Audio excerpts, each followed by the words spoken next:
નમસ્કાર વિદ્યાર્થી મિત્રો, ધોરણ 12 એકાઉન્ટ ની અંદર આપણે ચેપ્ટર નંબર 5 પ્રવેશ, જેમાં સ્વાધ્યાય જેટલા આપણે દાખલા આવશે જે કોર્સમાં છે કેટલા દાખલાનો અભ્યાસ કર્યો.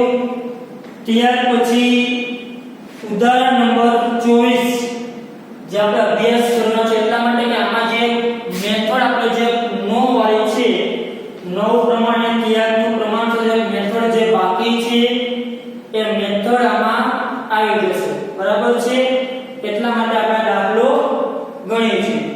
જો કાના અને કવિસા 2:3 ના પ્રમાણમાં નફો નુકસાન વેચતા ભાગીદારો છે. તારીખ 31/3/16 ના રોજનું એનું પેઢીનું પાકું સર્વે આપણને નીચે આપેલું છે. જો આપણે પાકું સર્વે આપ્યું છે મૂડી દેવા અને મિલકત લેણ. તો જો નીચે આપણને પાલખીને તારીખ 1/4/16 ના રોજ તેઓએ પાલખીને નવા ભાગીદાર તરીકે નીચેની શરતોએ દાખલ કરી. ભાઈ પાલખીને જે પ્રવેશ આપે છે એ નીચેની શરતોએ જેને કે પાલખીને દાખલ કરે છે. તો કે શું આપ્યું? તો કે કાના પોતાના ભાગનો 1/2 ભાગ અને કવિસા પોતાના ભાગનો 1/4 ભાગ પાલખીની તરફેણમાં ત્યાગ કરશે. પેઢીની પાઘડીનું મૂલ્યાંકન છે 80,000 રૂપિયા કરવામાં આવ્યું. કાના અને કવિસા તેમને મળે પાઘડી પૈકી 50% પાઘડી ઉપાડી જશે. યંત્રો પર 10% ઘસારો માંડી વાળો, તે પછી દેવદારમાંથી 6000 ગાલખાત તરીકે માંડી વળવા અને 15% ગાલખાત અનામતની જોગવાઈ કરી. રોકાણની બજાર કિંમત 15,000 છે જે ચોપડે લાવવું. કામદાર વળતર પેટે 50,000 નો દાવો મંજૂર રાખવો અને લેણદારોમાંથી 10% લેણદારો ચૂકવવા પડશે નહીં. પાલખી મૂડી તરીકે 1,20,000 અને તેના ભાગની પાઘડી રોકડમાં લાવશે. પાલખી મૂડી અને એના ભાગની જે પાઘડી છે એ પાઘડી કઈ રીતના લાવશે? રોકડમાં લાવે છે. જો પાઘડી લાવે છે રોકડમાં, પાઘડી જે કાંઈ પાલખી લાવશે પાઘડી રોકડમાં લાવે છે અને રોકડમાં પાઘડી લાવે અને એ જૂના ભાગીદારો વચ્ચે ત્યાગના પ્રમાણમાં વેચવામાં આવે છે. તો આપણે ત્યાગનું પ્રમાણ શોધવું પડશે. સૌપ્રથમ શું શોધવું પડશે? ત્યાગનું પ્રમાણ. એટલે ત્યાગનું પ્રમાણ આપણે શોધી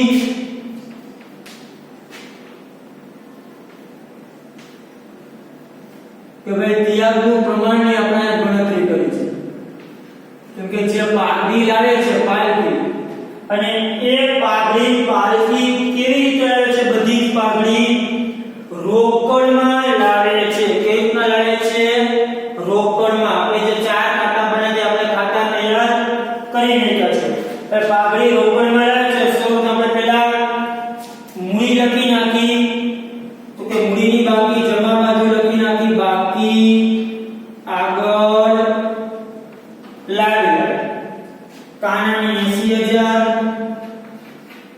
અને કવિસાની 1,00,000 અને રોકડ ખાતાની ઉધાર બાજુ બાકી આગળ લાવી. ચાલો, રોકડની બાકી છે 14,000 રૂપિયા રોકડ બેંકની છે.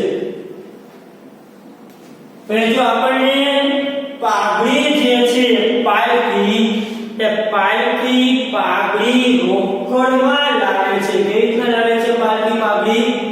રોકડમાં. હવે આપણે આ પાઘડીનું મૂલ્યાંકન મેળવ્યું છે. કેટલું આપ્યું છે? 80,000 રૂપિયા. તો પાલખીના ભાગની પાઘડી, પાલખી કેટલી રકમ લાવશે? આપણે કીધું કે પાલખી કેટલી પાઘડી લાવશે. હવાલા નંબર 9 જો આપણે પાલખી મૂડી તરીકે 1,20,000 અને તેના ભાગની પાઘડી રોકડમાં લાવશે. મૂડી તરીકે 1,20,000 અને એના ભાગની પાઘડી કેવી રીતના લાવશે તો કે રોકડમાં લાવશે પણ કેટલી એ આપણને ખબર છે નહીં પણ આપણને પાઘડીનું મૂલ્યાંકન આપ્યું છે કેટલું આપ્યું છે તો કે પાઘડીનું મૂલ્યાંકન નક્કી થયું 80000 રૂપિયા કેટલું નક્કી થયું 80000 રૂપિયા અને એના ઉપરથી આપણે પાલખીના ભાગની પાઘડીની ગણતરી કરશું અને પછી જોશું પાલખી કેટલી પાઘડી લાવશે રોકડમાં બરાબર છે તો પહેલા હવાલામાં જે 9 છે પાલખી મૂડી તરીકે 1,20,000 રોકડમાં લાવે આમનું શું થાય રોકડ ખાતે ઉધાર તે પાલખીના મૂડી ખાતે જમા પાલખીના મૂડી ખાતાની જમા બાદ શું લખાય રોકડ ખાતે કેટલી લાવે રોકડમાં મૂડી 1,20,000 અને રોકડ ખાતાની ઉધાર બાજુ લખાય પાલખીના મૂડી ખાતે કેટલી રોકડ મૂડી આવે છે 1,20,000 રૂપિયા પાલખી જે મૂડી લાવે છે એની વિશે તમે આમ લખી શકો રોકડ ખાતે ઉધાર તે પાલખીના મૂડી ખાતે જમા ચલો પાલખીનું થઈ ગયું હવે એના ભાગની પાઘડી રોકડમાં પાલખીનો ભાગ કેટલો એ આપણને માહિતી આપી નથી આપણે જો નવું પ્રમાણ નથી જૂનું પ્રમાણ આપ્યું કાના અને કવિસમ ચલો જૂનું પ્રમાણ કેટલું છે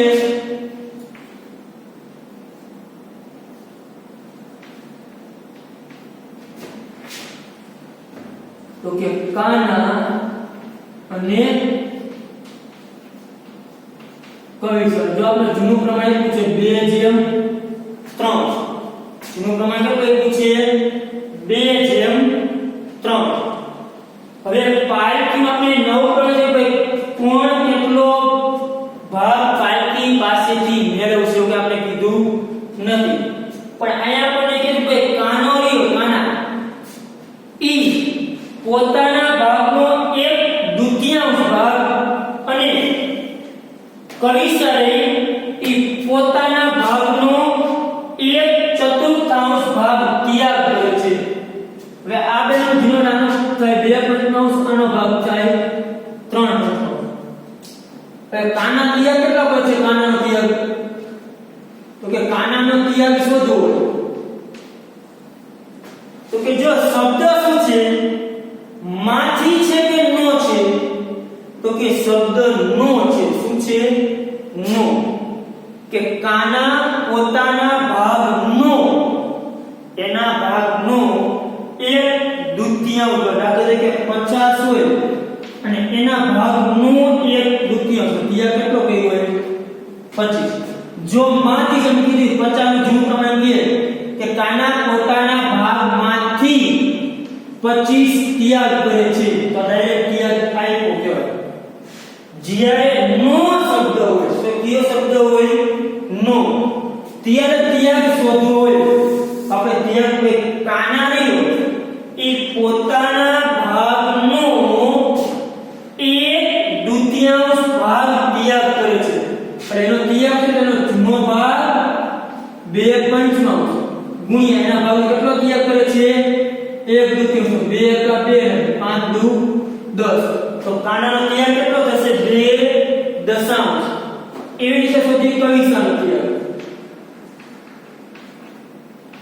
કવિસાએ પોતાના ભાગનો એનો ભાગ કેટલો છે 3/5 એના ભાગનો કેટલો ત્યાગ કરે છે 1/4 3 * 3 5 * 20 કવિસાનો ત્યાગ કેટલો થશે 3/20 ફરીથી શબ્દ શું છે નો આપણે આગળ લઈ ગયો માંથી શબ્દ હોય તો જે આપણે આપ્યું હોય કે એક પોતાના ભાગમાંથી 1/2 માંથી શબ્દ ડાયરેક્ટ ત્યાગ આપ્યો જ કહેવાય માંથી શબ્દ જે હોય કે કાના પોતાના ભાગમાંથી 1/2 કવિસા પોતાના ભાગમાંથી 1/4 તો ડાયરેક્ટ આ જ જો ત્યાગ થાય તો ડાયરેક્ટ ઈ શું કહેવાય ત્યાગ કહેવાય. ખાલી છેદ સરખા કરી ત્યાગનું પ્રમાણ લખવાનું હોય. પણ જ્યારે શબ્દ એવો હોય કે પોતાના ભાગનો શબ્દ શું છે અહીંયા પોતાના ભાગનો તો ત્યારે ત્યાગ શોધવો હોય તો એ જેટલો ત્યાગ કરે છે ભાગનો તેને એના જૂના પ્રમાણ સાથે શું કરવું પડે ગુણવું પડે. જૂનું પ્રમાણ ગુણ્યા એ પોતાના ભાગનો જેટલો ત્યાગ કરે છે એટલા એટલે આપને શું મેળવ્યો ત્યાગ મેળવ્યો. શું મેળવ્યો ત્યાગ. એટલે બંનેનો ત્યાગ એકનો મેળવ્યો 2/10 એકનો મેળવ્યો 3/20. તો આપણે ત્યાગનું પ્રમાણ લખવું હોય તો ત્યાગનું પ્રમાણ કેટલું થશે તો કે પહેલા જે ત્યાગ કરે લખી નાખી 2/10 અને 3/20. છેદ કરી નાખો સરખા અને 2 ગુણવા પડશે તો જ 20 થાય. તો બેને શું કરશું 2 ગુણશું તો 2 દુ 4 અને કાઈ ત્યાગનું પ્રમાણ કેટલું થયું 4/3. ત્યાગનું કેટલું થશે 4/3. હવે પાલખીનો ભાગ કેટલો થશે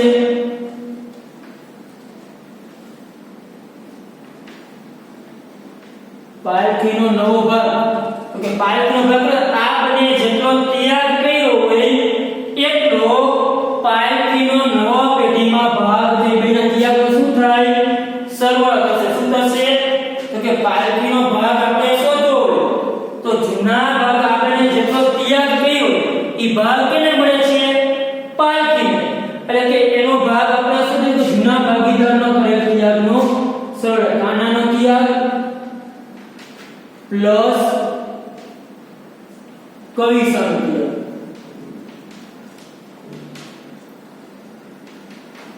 કાને ત્યાગ કર્યો 2/10 અને કવિ સંખ્યા કર્યો છે 3/20. લસાલે આયા આવશે 2 2 દુ 4 4 + 3 લસા કેટલા લીધો 20 નો. તો ભાગ કેટલો થશે 7/20. ભાગ કેટલો થશે પાલખીનો ભાગ થશે. કેનો ભાગ થશે પાલખીનો. ફરીથી વિદ્યાર્થી મિત્રો જ્યારે ત્યાગ શોધતા હોય આપણે ત્યાગની અલગ અલગ જે 5 પદ્ધતિઓ છે તેમાંની આપણે એક પદ્ધતિ જ્યાં જોઈ કે માથી શબ્દ તો કે જે નો શબ્દ હોય કે કોઈ પણ ભાગીદાર પોતાના ભાગનો નો શબ્દ હોય ખાસ જોયું ત્યારે ત્યાગ શોધવો હોય તો બંનેનું જે જૂનું પ્રમાણ છે કે જે ભાગીદારનો ત્યાગ શોધવો હોય એના જૂના પ્રમાણ સાથેનો નો કઈ જેટલો ત્યાગ આપ્યો છે એનો ગુણાકાર કરો ને ત્યારે તમને ત્યાગ મળે. માથી શબ્દ હોય તો ડાયરેક્ટ જ ત્યાગ આપ્યો કહેવાય. તો તમારે કદાચ આ બંનેનું નવું પ્રમાણ શોધવું હોય તો કેવી રીતના જડે તો કે એના જૂના પ્રમાણમાંથી ત્યાગ શું કરી નાખવાનું માઈનસ. એના જૂના પ્રમાણમાંથી એને જેટલો ત્યાગ કર્યો માઈનસ કરો એટલે એનું મળે નવ પ્રમાણ. એનું ત્યાગ આપે એટલે ત્યાગનું પ્રમાણ છે બે છેદ શું કરવાના સરખા. તો ત્યાગનું પ્રમાણ કેટલું થયું 4/3. આપણે ત્યાગનું પ્રમાણ કેટલું મેળવ્યું 4/3. એટલે પાલખીનો ભાગ શોધો નવા ભાગીદાર તો કે પાલખીનો ભાગ કેટલો છે પેઢીમાં તો કે જૂના ભાગીદારે જેટલો ત્યાગ કર્યો એટલો ભાગ મળે કે નહીં પાલખીનો. આ બંને જેટલો જેટલો ત્યાગ કર્યો એનો સરવાળો કરો એટલો તો કે પાલખીને ભાગ મળશે. પાલખીનો ભાગ કેટલો કે પેઢીમાં 7/20. જો પાલખીના ભાગની પાવડી શોધી પાલખી કેટલી પાવડી આવશે તો કે પાલખીના ભાગની પાવડીનું મૂલ્યાંકન એ પૂછે 80000 ગુણ્યા પાલખીના ભાગની પાવડી 7/20. તો પાલખી પાવડી કેટલા રૂપિયા આવશે 28000 રૂપિયા. કેટલા આવશે 28000 રૂપિયા પાલખી છે તે પોતાના ભાગની પાવડી લાવશે. જો તે પાલખીનો ભાગ આપણે શોધવો પડે તો કેમાં કીધું ભાઈ પાલખી એના ભાગની પાવડી લાવે છે બધી રોકડમાં પણ કેટલી લાવશે મૂલ્યાંકન 80000 પણ એનો ભાગ કેટલો તો પાલખીનો ભાગ આપણે છે પાલખીનો નવા પેઢીનો ભાગ કેટલો છે 7/20. એટલે એના ભાગની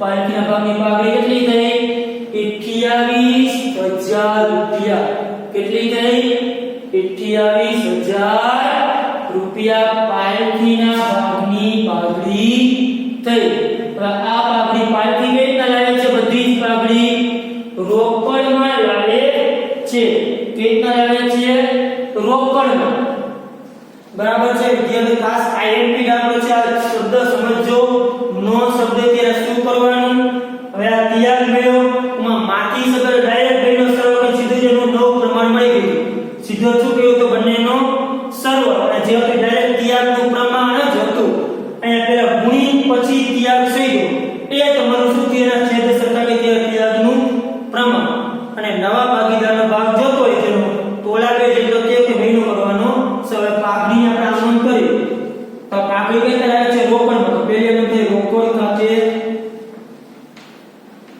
ઉધાર તે પાઘડીના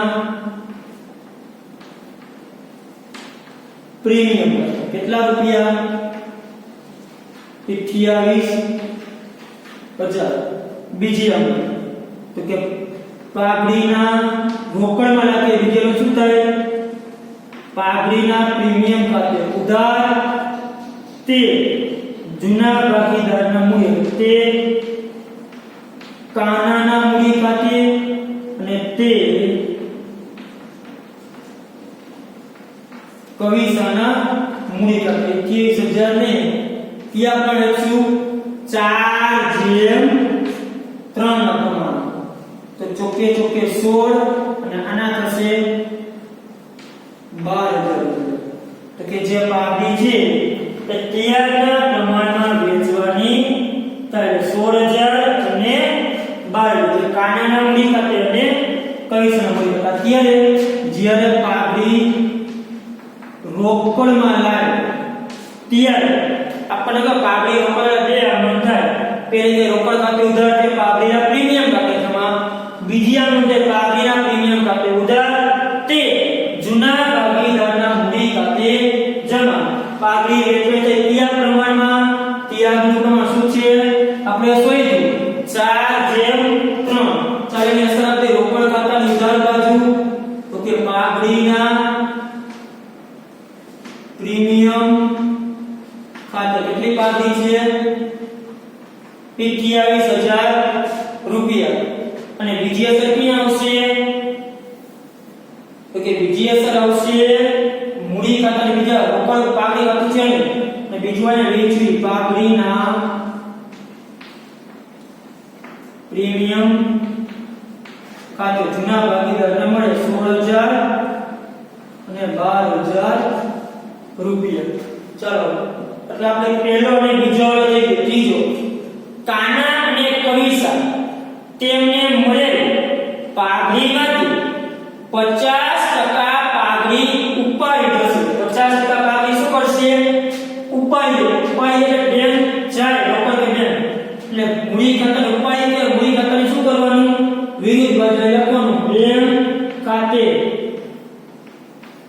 કાઉન્સમાં પાઘડી રોકડ છે તો રોકડ બેંક અથવા તો રોકડ ખાતે જે લખવું હોય ત્યાં આપણે બેંક ખાતું આપ્યું છે બેંક અને રોકડ બેની બાબત ત્યાં લખવાનું બેંક અથવા રોકડ ખાતે પાઘડી કેટલી પડી જાય છે 50% એટલે આ પડી જશે 8000 અને આ ઉપાડી જશે 6000 અને આની બીજી અસર કઈ આવશે આ બંને ઉપાડી જાય છે એટલે બેંક અથવા રોકડના ખાતાની જમા બાજુ કાનાના મૂડી ખાતે 8000 અને કવિસાના મૂડી ખાતે કેટલી પડી ગઈ છે 6000 રૂપિયા બરાબર છે જ્યારે રોકડમાં પાઘડી ઉપાડી એટલે રોકડ ખાતે આવે વિરુદ્ધ અસર જેમ પાઘડીના પ્રીમિયમ આપણે જમાડેલું જ્યારે પાઘડીની રકમ ઉપાડી જાય ત્યારે આનથી વિરુદ્ધ બાજુ લખવાનું પણ અહીંયા શું લખવાનું આમ જે થાય ભાગીદારોના મૂડી ખાતે ઉધાર તે રોકડ અથવા બેંક ખાતે જમા ભાગીદારોના મૂડી ખાતે ઉધાર તે રોકડ અથવા બેંક ખાતે જમા પાઘડી જ્યારે ઉપાડી જાય ત્યારે રોકડમાં અથવા તો બેંકમાં જે કંઈ છે તો જે ઉપાડી ગયા પાઘડી એની હશે 8016 કેટલી પાઘડી ઉપાડી જાય કીધું ભાઈ અડધી પાઘડી ઉપાડી જાય છે કેટલી પાઘડી ઉપાડી જાય છે અડધી અને આ 16000 છે કેટલી ગઈ છે 8000 આની બાદ કેટલી ગઈ છે 6000 રૂપિયા મહત્વનો મુદ્દો તો કે શિયાળનું પ્રમાણ કઈ રીતે શોધવું એ જ મુદ્દો મહત્વનો બાકી પાઘડી તો રોકડમાં જ લાગે છે એની અસર તો ફિક્સ થઈ ગઈ પણ બચ્ચા દાખલામાં અગત્યનું હતું ત્યાગના પ્રમાણની ગણતરી કઈ રીતે કરવી અને નવા ભાગીદાર જેવો છે એનો ભાગ કઈ રીતે શોધવો એ આપણે આમાં જોયું અને એના ભાગની જે પાઘડી છે એની પાઘડીની આપણે હિસાબી અસર આપી દીધી હવે જે છે એ આપણે રેગ્યુલર જે પ્રમાણે દાખલો ગણી છે એ મુજબ આગળ દાખલો સ્ટાર્ટ કે ખાસ પેલા પાઘડી અને મૂડીનું કામ પતાઈ દો કે અઘરાનો ગવાય કયો પાઘડી અને મૂડીની બાબત બરાબર છે હવે ત્યાર પછી હવે નંબર આપણે જોઈ 4 યંત્રો પર 10% ઘસારો બને ભાઈ યંત્રો પર ઘસારો બને તો યંત્રની કિંમત શું થાય વધારો થાય કે ઘટાડો તો કે યંત્રો પર ઘસારો બને એટલે યંત્રની કિંમતમાં થાય ઘટાડો ઘટાડો થાય આપણે ફાયદો થયો કે નુકસાન તો કે આપણને થાય નુકસાન થાય તો પુનઃમૂલ્યાંકન ખાતાની ઉધાર બાદ યંત્રો ખાતે કેટલો ઘસારો ગણો છે 10% તો કે 10% એટલે 50 ના 10% કેટલા થાય 5000 રૂપિયા તો નવા પાકા સામે યંત્રો કેટલા દર્શાવશે 50000 ના હતા 5000 ઘસારો ગણ્યો એટલી કિંમત ઓછી થઈ તો નવા પાકા સામે યંત્રો દર્શાવશે 45000 રૂપિયા ત્યાર પછી દેવાદારોમાંથી 6000 કાલખાત તરીકે અને 15% ગાલખાત અનામતની જોગવાઈ કરવી પહેલા આપણે દેવાદાર લખી નાખો જે કીધું છે ચાલો પહેલા ઇનરમાં દેવાદારો છે કેટલા મુખ્ય રકમ તો કે દેવાદારો છે 66 તો પહેલા લખી નાખો 66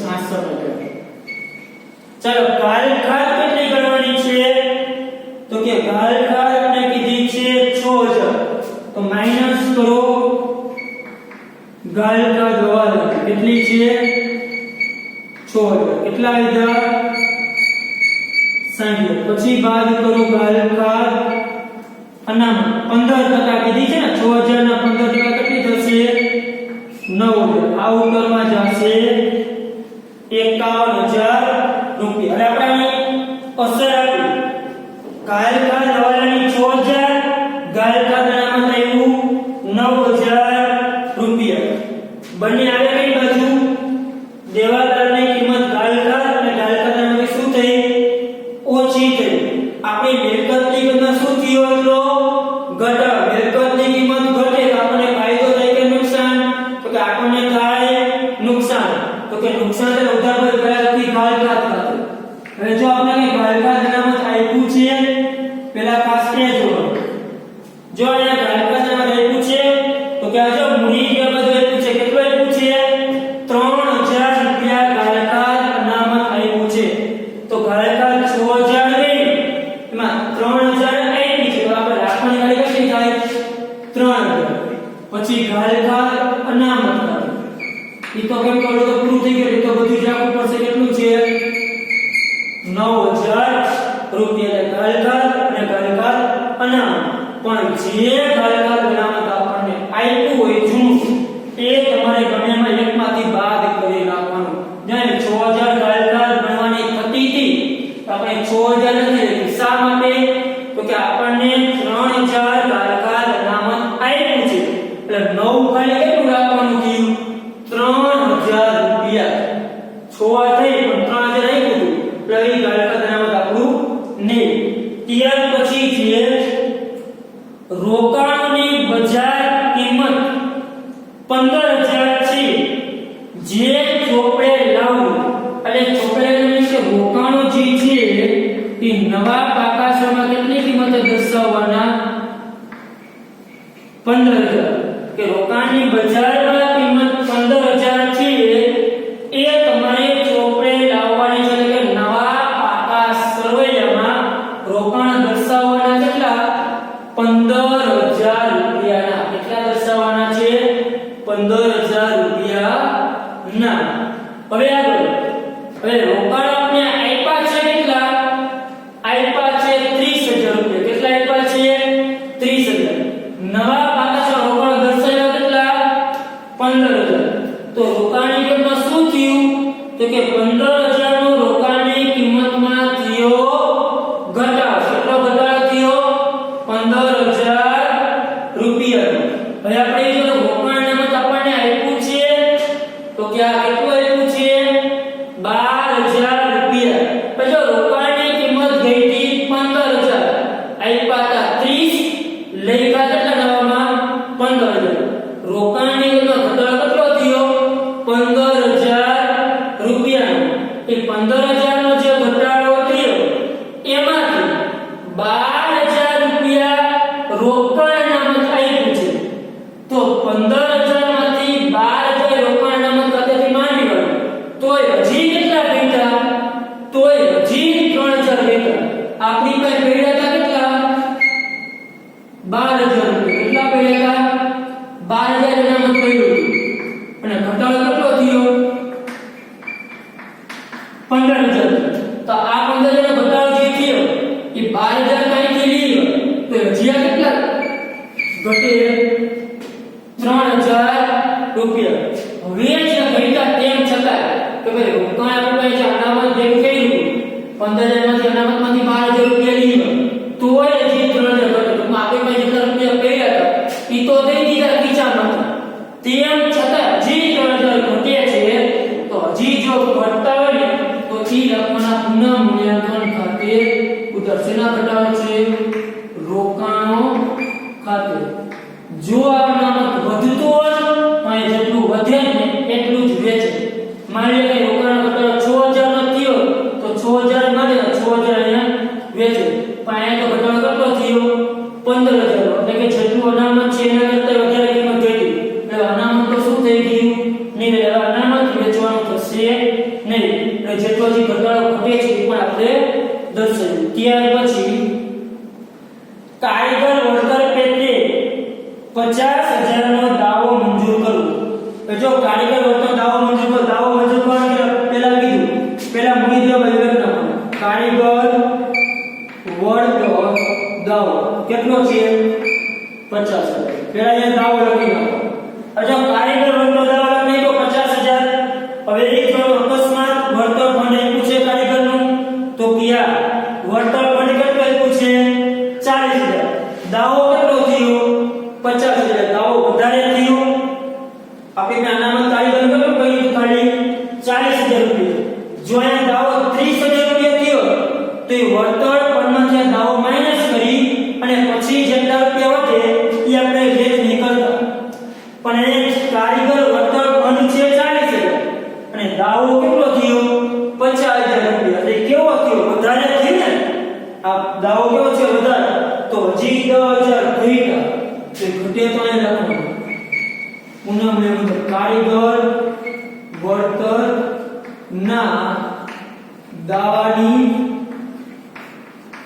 જોગવાઈ જો આ બીજો એક આડે કે વળતર ફંડ એટલું તું 40000 અને દાવો થયો 50000 દેવું થયો તો હજી આપણું દેવું જેને કહેવાય કે 10000 રૂપિયાનું દેવું હજી આપણું વહી તો દેવું વધે તો પુનઃ મૂલ્યાંકન ઉધાર દર્શાવવામાં આવે છે દેવામાં વધારો થાય તો હજી આપણું દેવું કે દર્શાવવું પડે પુનઃ મૂલ્યાંકન ઉધાર રોકાણ ન લગાવ્યો કારીગર વળતર જાય અનામત થોડું વેચવું હવે એટલે કે તો 50000 તો ચૂકવવાના છે આપણે પડ્યા હતા 40000 ઈ 40000 તો ગયા પ્લસ માં પાછા 10000 હજી કઈ કરે ચૂકવવાનો તો જે ઘટે ઈ હજી તમારે પુનઃ મૂલ્યાંકન ઉધાર દર્શાવવું પડે ત્યાર પછી લેણદારોમાંથી 10% લેણદારને હવે ચૂકવવા પડશે નહીં કે લેણદારમાંથી 10% લેણદાર તમારે શું કરવું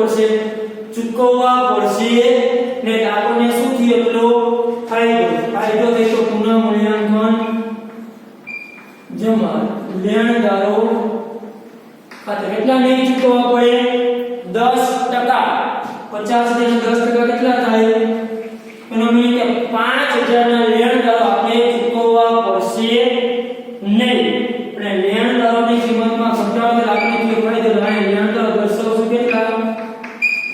45000 રૂપિયા. ત્યાર પછીના વાળા આવી ગયો છે.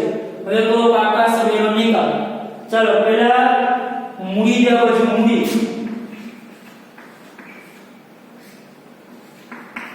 કાના અને કવિસા અને પાલકીની મૂડી ખાતા બંધ કરશું ત્યારે ખબર પડશે. બરાબર છે. ત્યાર પછી છે આકસ્મિક અનામત વેચાય. તો કે આ કઈ બાજુ વેચાય? મૂડી ખાતાની જમા. જૂના ભાગીદારને જૂના પ્રમાણે કેટલું છે? 15000. 2:3 ના પ્રમાણે વેચવાનું થશે એટલે 6000 અને 9000. ત્યાર પછી છે કામદાર વર્કર ફંડ. એ તો નીલ થઈ ગયું દાવાના કારણે. ત્યાર પછી રોકાણ અનામત નીલ થઈ ગયું. લેણદારો દર્શાઈ દીધા. ગાળકા અનામત પૂરું થઈ ગયું. ત્યાર પછી છે મકાન. મકાન આપણે કઈ પેર કર્યું જે ભાઈ પાછળ લખી નાખો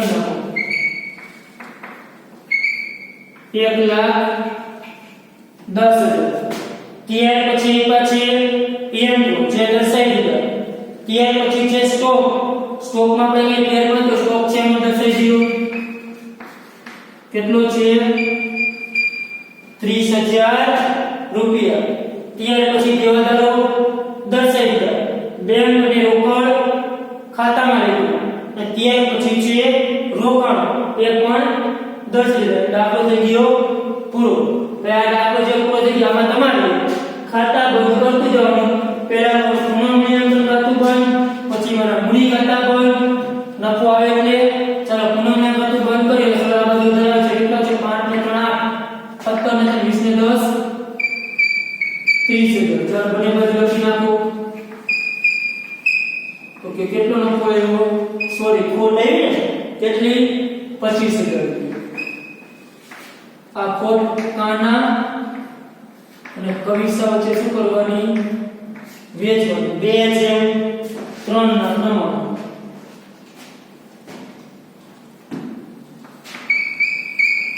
10,000 ને 15,000. ખોટ ક્યાં લખશું? મૂડી ખાતાની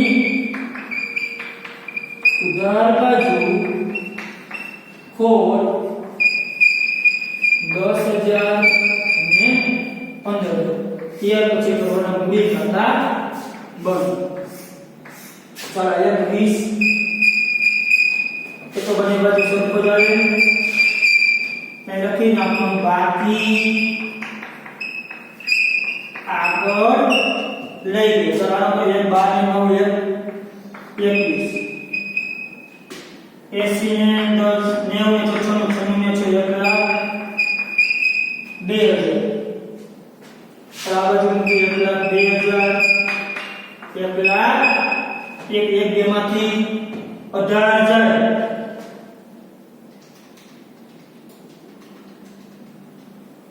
84,000. એક માંથી 1 જાય તો 1,00,000 અને 1,20,000. 84,000 1,00,000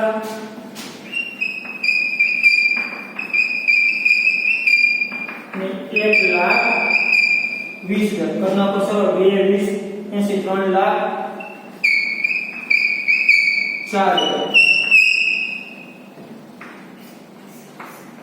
કરો રોકડ ખાતું બંધ. 1,20 પ્લસ 28 પ્લસ 14 1,62,000 મૂકી દે. આ બાજુ 1,62,000 બાકી આગળ લઈ ગયા. 62 માંથી 14 જાય તો 1,48,000. રોકડ બેંકની લખી રાખો બાકી 1,48,000 રૂપિયા 54 ને 5 59 3 લાખ